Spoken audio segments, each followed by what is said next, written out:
Brad, just what was kind of the message from the coaching staff after that first drive, and what did you feel like you guys kind of really locked down after that? Well, the first drive, it was a difficult drive. But kind of the message from the coaching staff is just the message that we implement on defense all the time, and that's put the ball down, and play the next play. Don't live in the past, move forward. We had a whole lot of ball to play. So they just tried to make us, not dwell on it, which we didn't, and we were ready to put the ball down when the opportunity came. Dick Cox. Brad, I think the defense has forced 9 turnovers this year, and you've won the battle of the turnovers the last 2 games. What do you think is the cause for that? Is it something in practice you're doing, or maybe the more physical style play? But, you're getting a lot more turnovers this year. I would just say just kind of the mentality that Coach White is trying to instill into us, and that's get the ball out at any chance and opportunity that we can get. So I kind of, just him being my personal coach at linebacker, and our coordinator, like, I hear it all the time. So I think that had a big part to do with it, him and the morals that he's trying to instill into us as a defense. Colin Taylor. Brad is a leader of this defense, leader of this team, and a guy that's been around the block a time or two.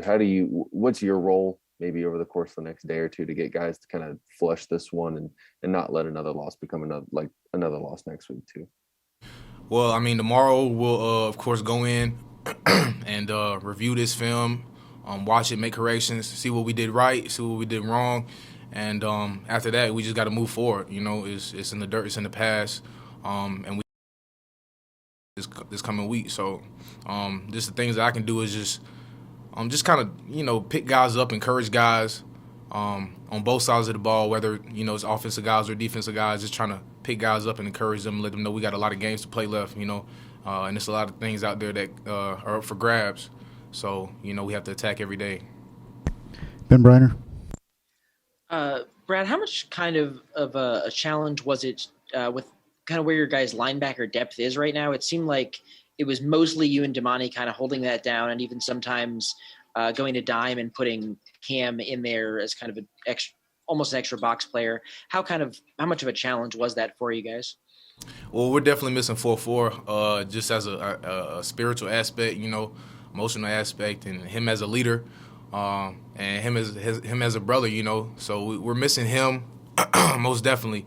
But I feel like me and Damani and the guys that we have in our linebacker group, Mo Kaba, Debo, and the rest of those guys, Rosendo Williams, they're aware. Like, I feel like everybody stepped up, and they understood that when Sherrod went down that there were shoes to be filled, and they were big shoes, him being our leader linebacker, So those guys understood that, and I feel like they played their role well. But I feel like in this game, maybe this was just a game that me and Damani kind of had to grab the ropes and try to hold us in there.